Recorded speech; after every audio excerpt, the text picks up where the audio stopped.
Safety is the reason your reality doesn't match your vision, and I'm going to prove it to you.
We'll move through 6 gates to reveal one mechanism, then prove it across every domain of your life.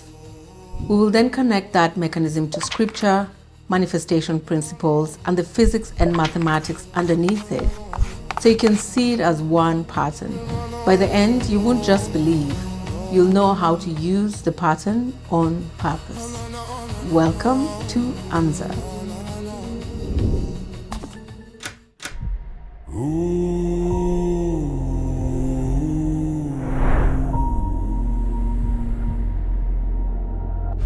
Now let's take the body, not as aesthetics, but as the first place reality answers you.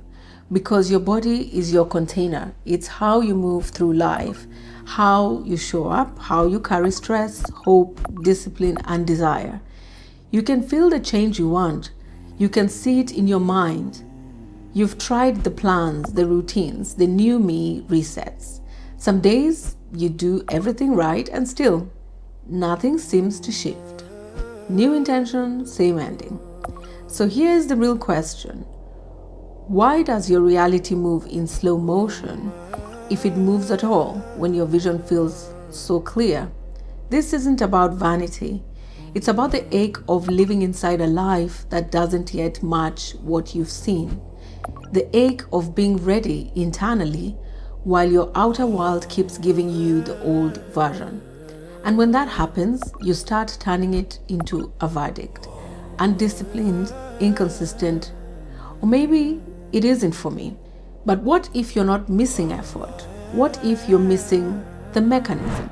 If you've ever thought, I can see it, but I can't seem to live there, you're in the right place.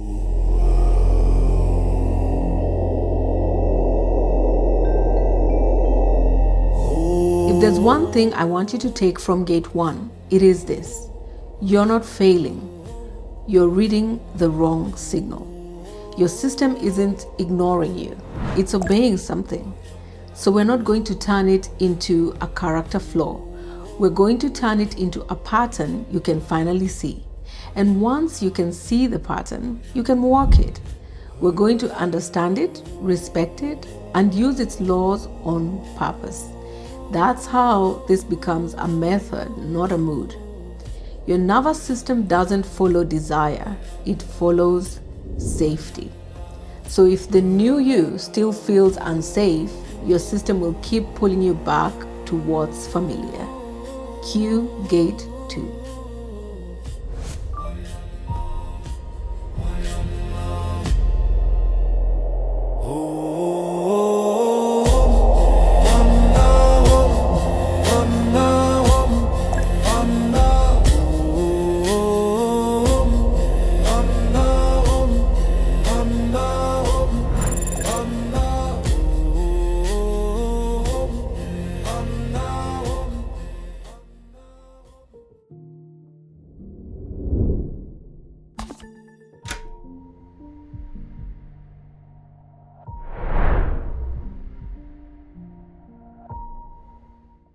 I want you to picture a background field first. Half red, half blue. Threat on one side, safety on the other. Think of this background as a canvas of possibilities. Physics has a branch called quantum mechanics, where outcomes are not fixed at first. They exist as probabilities until something settles them into one result. So for our purposes, call this the field, the space where possibilities exist before one gets selected. Across that field is the wave, a spread of what could be, not yet settled into one outcome. Now here's the shift. Out of that field, bubbles pop out as states of identity. In wave particle language, these bubbles are particles. They are what you get when possibility collapses into a lived position. Now to summarize these three, the field is the space where possibilities exist. Think of it like a library. The wave is what turns those possibilities on and makes them available. Think of it like the lights coming on in the library so you can actually see the books. The bubble is the identity that you choose and live from. Think of it like the one book you pick up from the library shelf and start living by. Now we'll give character to these two bubbles, the threat bubble and the safety bubble. To be clear, this is a continuum, a spectrum of states, but we'll use two bubbles to simplify. The threat bubble is an identity built around threat. The safety bubble is an identity built around safety. In other words, you do not just feel threat or safety. You live from an identity that makes one of them feel like home. Then your nervous system does what it always does. It wires itself around whatever identity you are occupying. If the identity is threat defined, your body organizes for threat. If the identity is safety defined, your body organizes for safety. So the goal is not to bully the nervous system into change. The goal is to shift the identity you are standing in so the nervous system can finally agree with the future you keep trying to reach. Quick aside, if you've seen David Hawkins' map of consciousness, it is the same idea in a different language. So this is just a spectrum of states from contraction to expansion. I'm translating that into nervous system terms, threat to safety. Okay, let's pretend right now your current self is sitting inside the threat bubble with all your familiar habits, procrastination, overthinking, and doom scrolling included. The threat bubble is wrapped in a shield that tells your system this is safe simply because it is familiar. It is not true safety, however. It is pseudo safety.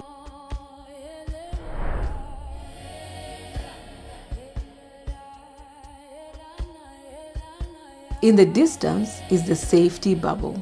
That bubble holds the new you and all the versions of you that match your prayers and your vision. They are not bad, but from the point of view of the threat bubble, they are unknown, and unknown is automatically tagged as potential danger.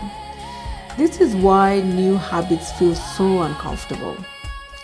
They are not threatening in and of themselves. They only feel threatening from the perspective of the threat bubble looking out through that shield. When we talk about moving from threat into safety, we're not forcing the threat identity to disappear. The identities exist as two locations you can live from. In this example, the shift is that you change where you live, where you position yourself. Through repeated experiences of felt safety as the new you, your point of view shifts out of the threat bubble and stabilizes inside the safety bubble. As you settle there, visiting the threat bubble starts to feel heavy, costly, and wrong in your body. Going back to the old habits feels like stepping back into stale air. That is the reversal. Your nervous system now protects your position in the safety bubble and treats stepping back into the old bubble as the real risk. Your nervous system is not sabotaging you. It's simply protecting your presence in the bubble you are currently standing in. The work we're about to do is to move your lived position into the safety bubble. Safety is the hidden constant that makes all these teachings actually work in your body. If you honor the law of safety in your system and you keep choosing an identity that feels genuinely safe to inhabit, your body has to follow. That law is already active. Everything you do now, even what you call bad habits, is rooted in safety, just a distorted form of safety. Being a couch potato feels safe because you avoid the risk of trying and not measuring up. Anxiety feels safe because it is your mind trying to scan the future so it cannot surprise you. It is an attempt at creating safety by trying to predict the future. None of these serve your highest self, but they prove the point. Your system is already prioritizing safety. You are not trying to learn a new law. You are simply pivoting that same drive towards a higher identity. Not because I say it so, but because that is how this river is designed to move. This is the mirror that frees you. If your current patterns keep returning, it isn't because you're weak. It is because the place you're living from still feels safer than the place you're trying to reach. The work is not forcing yourself to want it more. The work is shifting where you stand so the new you becomes the safest place in the room. Cue Gate 3.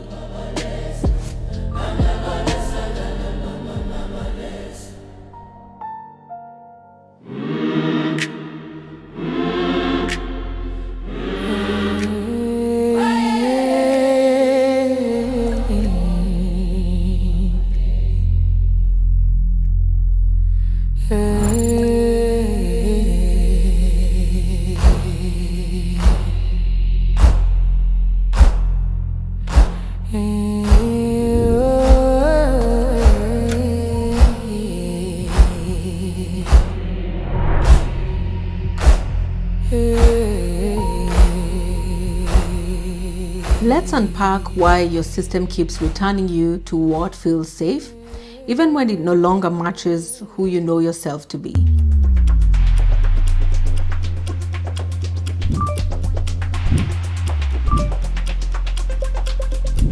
Because the real tension isn't that you don't know what to do.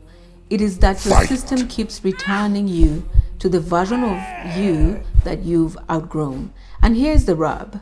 The current you might be painful, but it's familiar, so it still registers as the safest place to live. Your higher self might be beautiful, but it's unfamiliar. Your body tags it as uncertain. Anything uncertain is treated as potentially dangerous, so it gets blocked on contact. Defeat. Game over.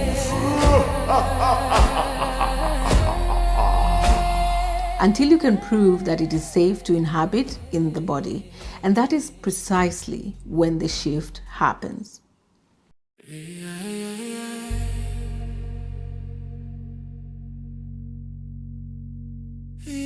Now, imagine you're standing beside a river that should be flowing, but instead it hesitates, it drifts and keeps looping back. The water pools. It tries to run, but it keeps catching on debris, branches, logs, stones, and underneath, the riverbed is uneven. So in some places it surges, in others it circles, unsure where forward even is.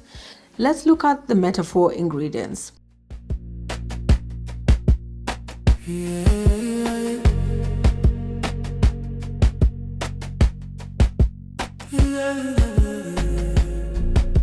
Let's take a pause. You do not need to memorize 10 items. Just hold this. Identity sets the direction and safety sets the speed. And the rest of the river starts to organize around what your system treats as survivable. Now let me walk you through it.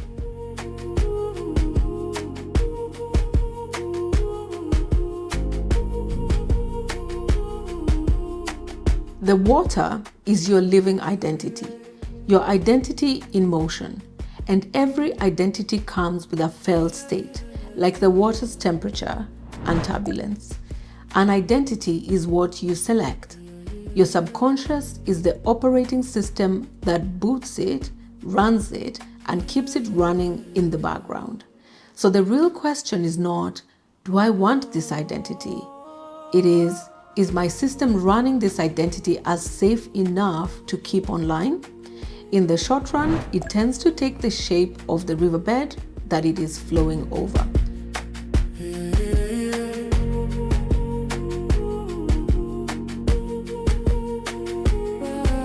The man with the shovel standing by the riverbank is your conscious mind, the part of you that can choose, interrupt, and act on purpose. This is your Kaizen power, the 1%. One rep, one boundary, one small decision repeated. His fuel is immediate structure, a clear next step, and a deadline. But even then, willpower fatigues fast. He's not there to overpower the whole river with brute force. He is there to make the first cut, clear the first blockage, and place the first constraint so the water has somewhere new to go. And once that first cut exists, the next step is not more effort. The next step is structure.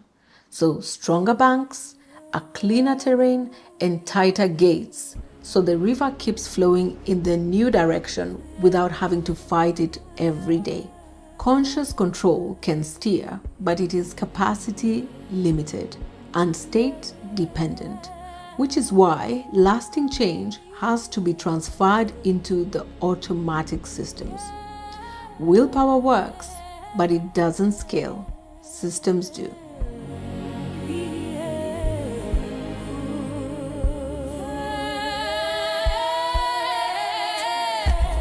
The riverbanks are your boundaries and constraints. What your life permits, prevents, and protects. Strong, steep banks are clean boundaries and structure. So, for example, supportive people, predictable routines, time buffers, prepared options, and these keep the river steady when weather hits. Soft or broken banks are leaky boundaries. So, toxic people, chaotic rhythms, porous access, constant temptation, no buffers. And this is where one external shock can flood the system and pull the river back into old roots.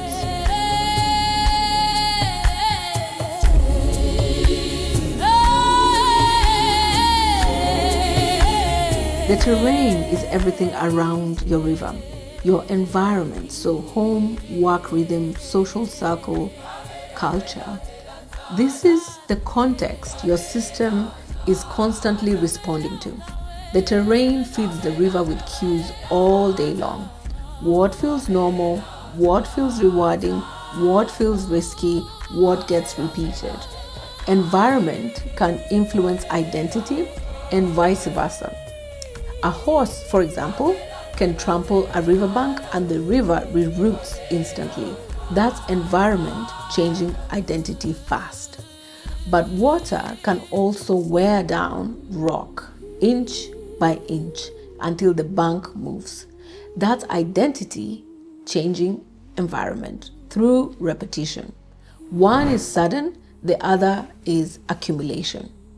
If the terrain changes, the river can get disturbed, but your identity water determines whether you flood, freeze, or reestablish and keep moving.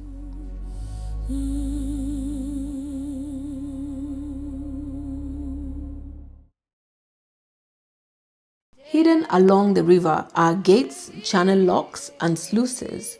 That is your reticular activating system, or the RAS, which is the brain's gatekeeper. It decides what gets in, what gets magnified, and where your attention is allowed to travel. If the old story of "I can't keep weight off," for example, is still written on those gates, they keep opening into the old channel, even while you speak a new identity out loud.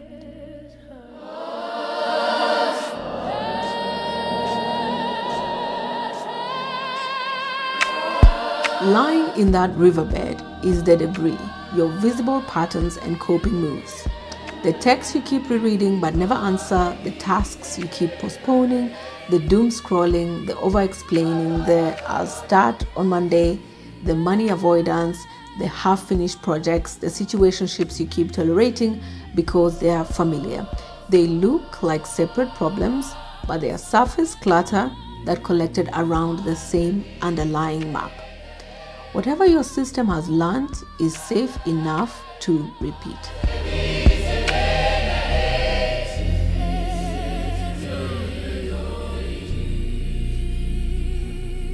The riverbed is your subconscious mind. In the short run, the riverbed does shape where the water naturally goes. That's why you default to old habits. In the long run, however, sustained water flow, which is the identity you keep inhabiting, plus repeated choices reshape the riverbed. That's how rewiring happens. It sets the default grooves, so what repeats, what feels automatic, and what feels natural, and also what your system calls normal. It was carved over years by repetition, family cues, school, wins, and wounds, so it strongly influences where your identity tends to flow at first. But here's the upgrade. The water is not powerless. When you keep running a new identity through the channel, that repeated flow starts carving a new bed. Over time, what was once effort becomes automatic because the default has changed.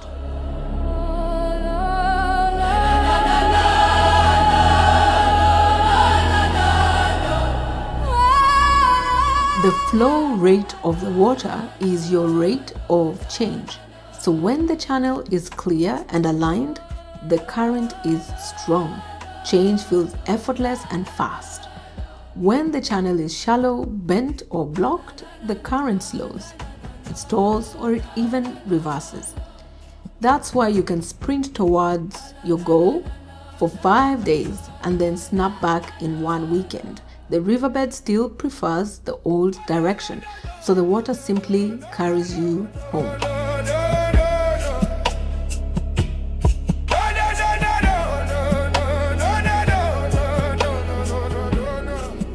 Above the whole valley is the weather. These are external shocks and events you don't fully control, even when your intentions are pure. Some days the sky is calm and the river can settle. Other days the weather turns, so grief, conflict, sudden deadlines, an unexpected money hit, illness, a family emergency. The point isn't that you failed because the weather changed. It's that storms change the conditions of movement. They can swell the river, flood the banks, stir up debris, and make an old route feel tempting again. So the work isn't pretending weather won't happen. The work is building a river system that can keep moving even when life turns. When the weather turns, strong banks stop the flood. Weak banks turn every storm into a reroute.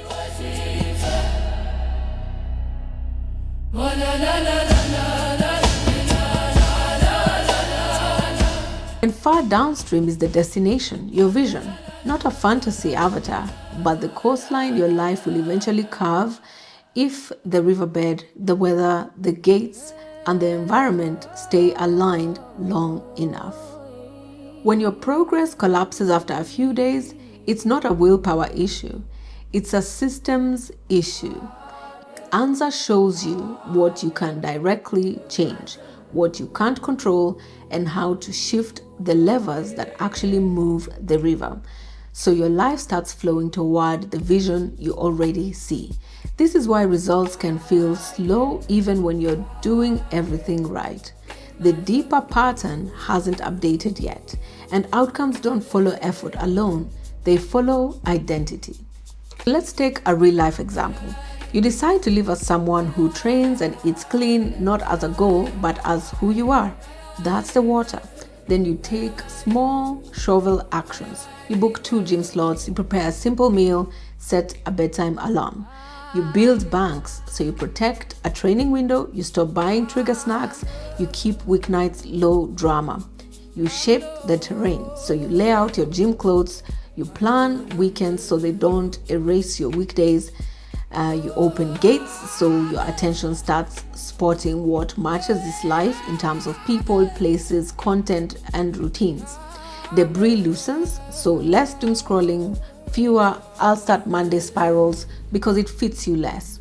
The riverbed rewrites over time, hard and unsafe becomes normal, so your flow increases. You decide faster, you stay consistent with less friction, and then shock hits, stress, conflict, grief, money wobble, but your banks hold. You bend, resume, and you keep moving. And the destination stops being a finish line. It becomes your baseline. For examples in other domains like relationships, purpose, wealth, there's a link in the description.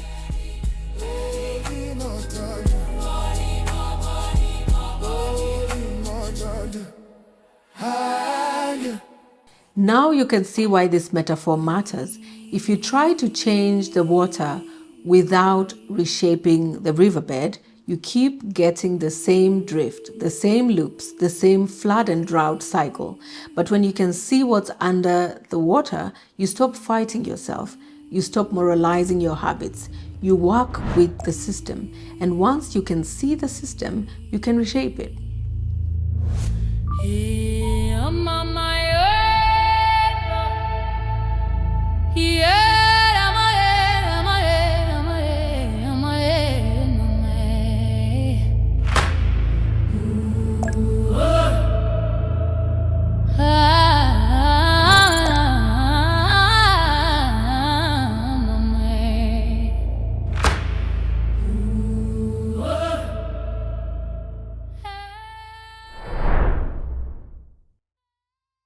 This is a public service announcement.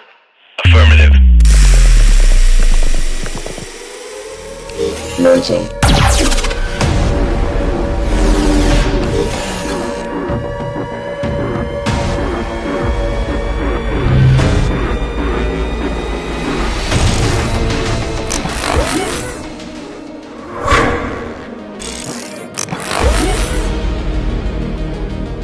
We need backup now.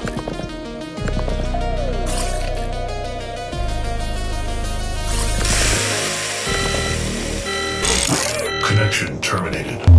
We need backup now.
She wants to give up hope.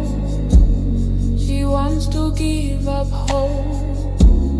He wants to give up hope now. He wants to give up hope. Yo, he wants to give up hope. He wants to give up hope now. Oh, Naiwa.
So we're going to look at safety as law, not mood. You do not have to take this on blind faith. Safety in your nervous system is not a vibe. It behaves like a law, not moral, not motivational, mechanical. If you step off a chair, gravity does not negotiate. Your nervous system is the same kind of consistent. When a state is tagged safe, you move toward it.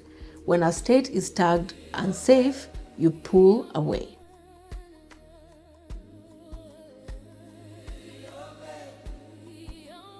This is why Neville could speak so boldly about imagination.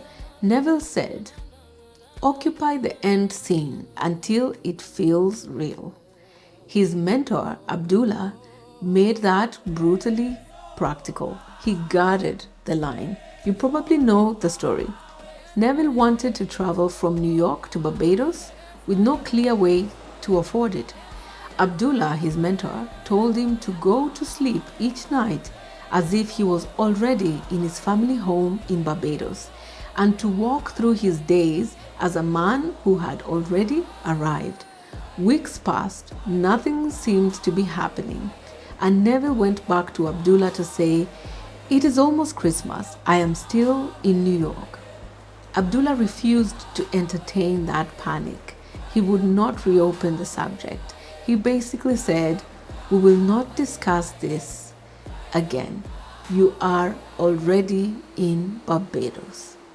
Abdullah knew that if Neville kept treating Barbados as a distant wish, the nervous system would keep his current reality as the safe default. By insisting, "You are already there," he was guarding the inner state that allows the field to move. The tickets and circumstances that finally appeared were just reality catching up to that deeper safety. In ANZA language, Abdullah was enforcing a safety line. Stay inside the chosen safe identity long enough for reality to reorganize around it.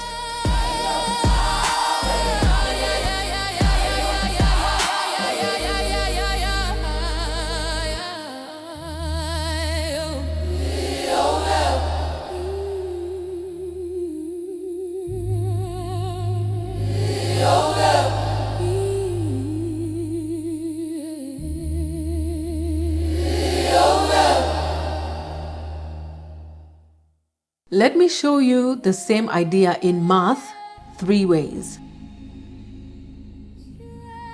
First, the basic law, the snapshot. Threat at a moment scales with 3 things: sensitivity, speed, and identity gap. Now the same idea in a more continuous form. In continuous form, it's the same law expressed as a rate. Threat at time t scales with your sensitivity, and the rate your identity is shifting at that time. In other words, it's not how big is the change, it's how fast is the change happening right now. In the differential form, speed is baked into the rate term, so we don't need a separate b. And when we integrate that over time, we get total load, the accumulated strain or the total threat your system carried across the whole attempt. In this masterclass, we'll only use the basic threat law. Everything else is bonus math for later. So what do these letters mean in plain English? T is perceived threat. How much your system resists this change right now. K is your sensitivity constant, so how reactive your system is to change. V is speed of change, how fast you're trying to shift. Delta I is the identity gap, how far the new you is from the current you. The distance between two identities is essentially the identity gap. Now let's take two simple worked examples, high versus low threat score, and the threat score is between 0 and 100. So if the score goes above 100, we just cap it at 100, because past the red line, your system is already filing this under emergency.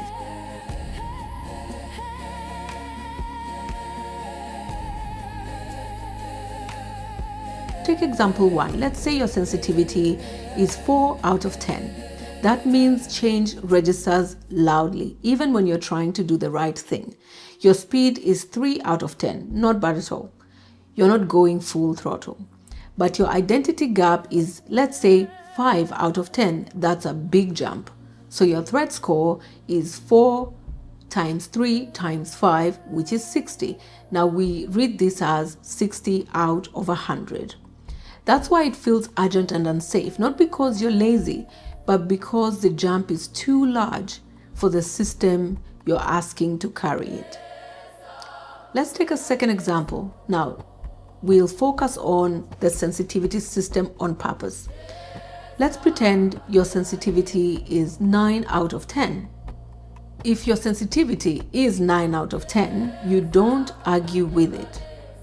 You design around it, because when K is high, your freedom is in the other two dials. So if you keep speed and gap low, it then becomes sustainable. So retaining the sensitivity of 9, and let's pretend a speed of 1 and a gap of 1, then you're looking at 9 times 1 times 1, which is 9. So 9 out of 100. Not bad at all. But if you try to, let's say, rush and leap at the same time, it overloads instantly. So if we take 9 times 9 times 9 across the three variables, then you're looking at a score of 729.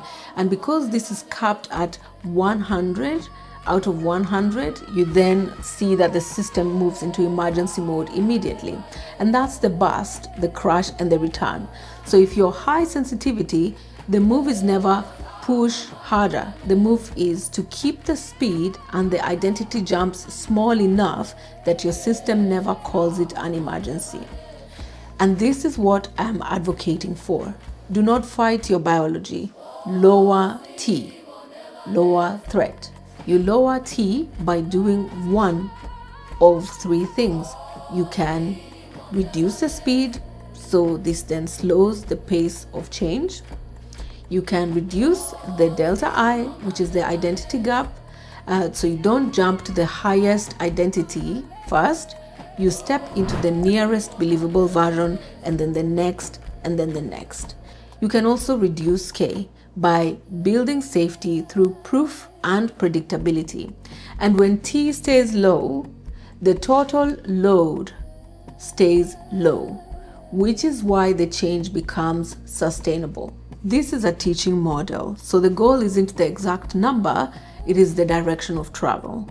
So lower any one dial and the whole threat score drops.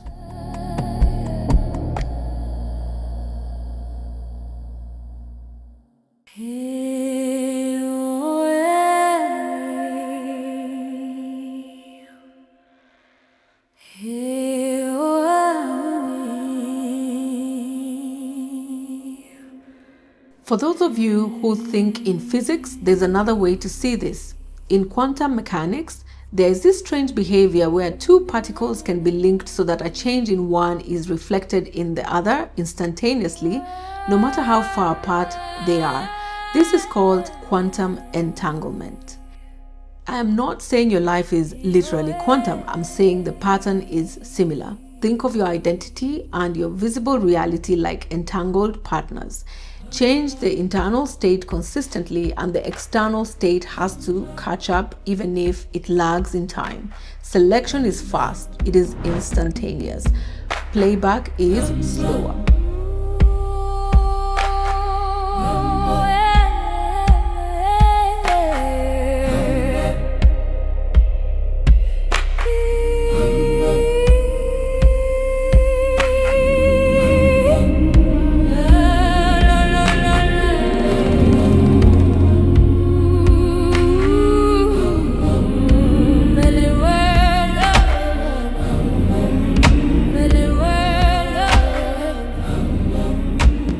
Mark 11:24 says, "Believe you have received, and it will be yours."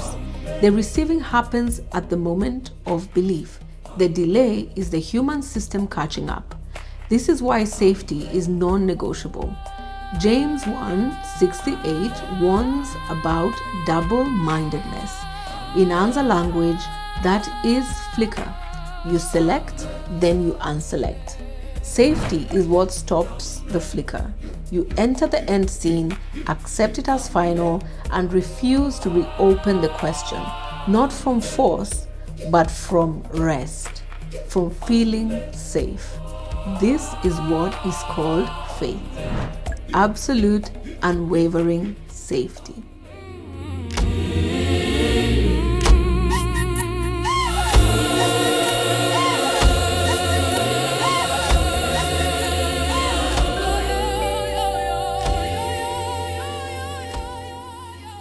So now you have the proof. This pattern is consistent no matter which language you speak. Next, we'll make it personal. In Gate 5, I'll show you what threat looks like in real life, what safety looks like in real life, and I'll give you tiny experiments you can run today to start the switch.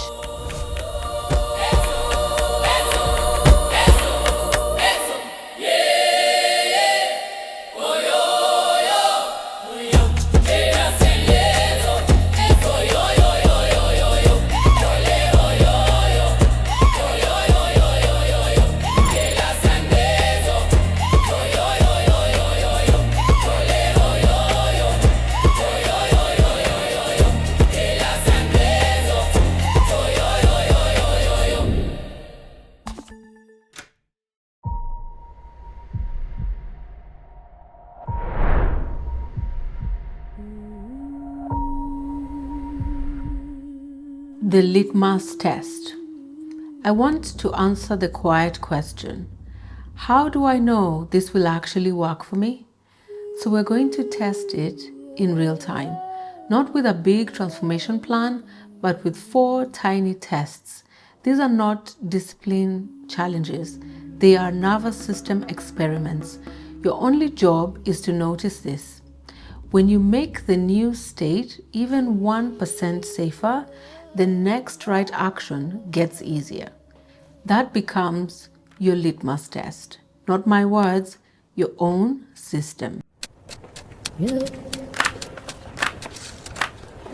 We'll start with what threat looks like in real time, because this is how your system is trying to feel safe the only way it currently knows how. We'll then look at the safety inversions of the same. So we'll start with the all or nothing movement threat. What to do? Notice how you frame movement when you're dysregulated. It's either go hard or don't go at all. If you do move, it becomes punishment, not care. What to notice? Starting feels heavy because your body thinks it's signing up for a war. You delay, you avoid, or you crash after a burst because the whole thing was coded as threat. The doom scroll to crash, sleep, threat. What to do? Watch the pattern at night. You stay up scrolling until you drop, or you rest by collapsing with bright screens, noise, and lights still on. What to notice? Your nervous system never fully powers down, so sleep is shallow and recovery is poor.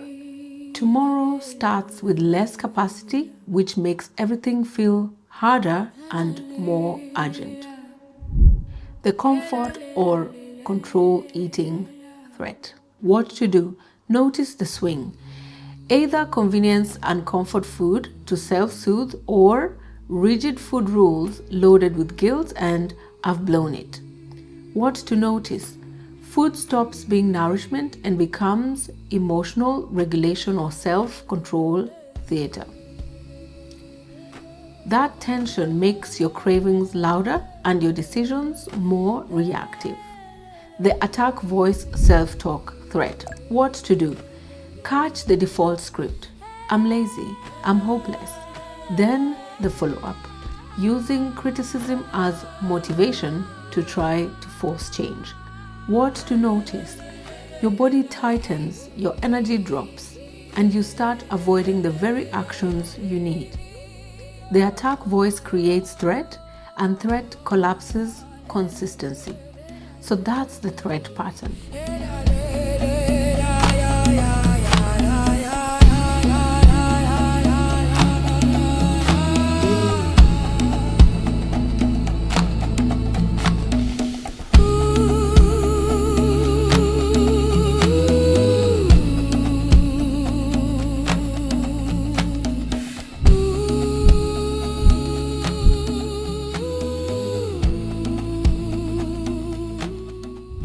The 5-minute movement. What to do? Do 5 minutes of movement. Walk, stretch, one simple exercise. Before you start, tell your body, we only do 5 minutes, no punishment. What to notice? How much easier is it to start when your system knows it is not signing up for a war? Do you feel a small pull to continue after 5 minutes precisely because it felt safe? That is safety turning action into normal. The soft bedtime. What to do? Tonight, move your bedtime 15 minutes earlier. Frame it as kindness, not achievement.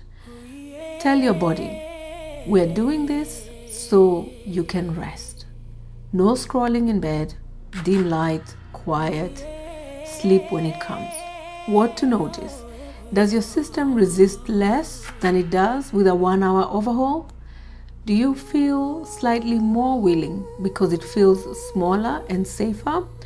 That willingness is safety, not willpower. The gentle plate. What to do? At one meal tomorrow, keep your normal food, but change the state you eat it in. Slow down slightly. Pause halfway. Ask, what would feel kind right now? Give yourself permission to leave a bite or two if you want to. What to notice? Do you feel less urgency, less guilt, or less finish it by law energy? Does your body relax when it knows it has choice? That is safety shaping behavior more effectively than strict rules. The self-talk swap. What to do? Catch one moment tomorrow when you would normally attack yourself internally. Swap the line once. Try, of course this feels hard. My system has been trying to protect me.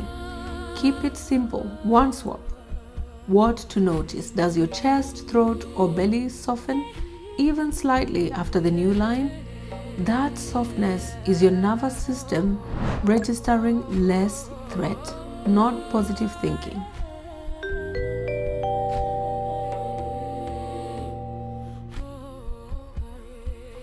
These are small on purpose because the point is not performance, it is evidence. When you can feel even a 1% shift into safety, you've started the reversal. And over time, one day the old patterns begin to feel heavier than the new ones. Procrastination stops feeling like relief. Doom scrolling stops feeling like rest. That isn't willpower, that's your safety system switching allegiance. And once it switches, momentum becomes natural. Cue gate 6.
that your system follows safety first, always, no matter which identity is offering it. So think of change like a control panel with 3 gauges. Speed, that's how fast you're trying to change. Pressure, the threat load your nervous system feels as you change. And power, the usable energy left for real transformation after safety has taken its share. Meaning, the system allocates resources to not dying first, and then whatever is left can go to transformation. Most systems slam speed into the red on day 1. That immediately spikes pressure, which is your threat load. And once pressure spikes, your nervous system diverts power into one job first: stabilizing safety, lowering the alarm, trying to make sure you don't die. So even if you feel fired up, the usable power left for real change collapses. You get a burst of action, then a crash, then the system pulls you back to the old identity because it's the fastest place it knows how to feel safe. ANZA does the opposite. We regulate speed so pressure stays low and power can stay available. When those gauges sit inside the safety zone, your body stops resisting and starts cooperating. Change stops feeling like a fight and starts feeling like a reroute. That's why ANZA doesn't start at habits and willpower. It starts at safety and identity. We don't only ask, who do you want to become?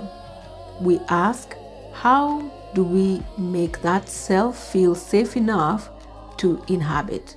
When your internal map updates through repeated proofs of safety, the same actions you've tried before finally compound because your identity and your safety system are no longer pulling in opposite directions.